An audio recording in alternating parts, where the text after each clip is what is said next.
All right, one more thing with OnePlus, since this event is fast approaching. The specs for the watch include warp charge and OnePlus TV controls. Warp charge on a watch?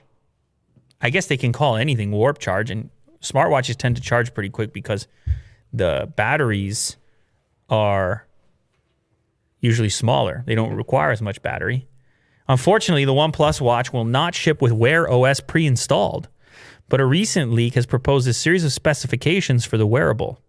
This comes from teenage tipster Ishan Agarwal. Good job. His spec list suggests that the crown of the wearable will measure in at a fairly standard 46 millimeters. Okay.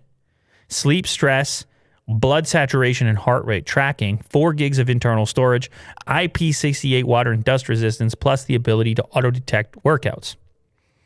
Warp charging as standard, although it's not clear whether that will be a cable or some sort of contraption, alternative contraption, wireless.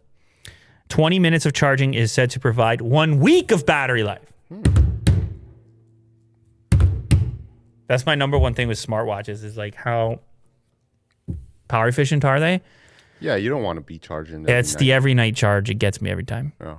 It gets me every time. But people call me crazy. They say, what's the big deal? You got it on the nightstand.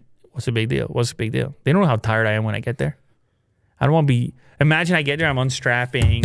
I've got all these things going on. There's oftentimes I don't charge my phone just because I'm like, you know? And you also want to do sleep tracking too, if you're curious. They don't know how tired I am. Exactly. They don't know how tired I am. Yeah. They don't know what I get up to outside of this. Mm-hmm. You guys think I'm in here 24/7? You guys think I'm in this chair 24/7? No. Some type of cyborg or something?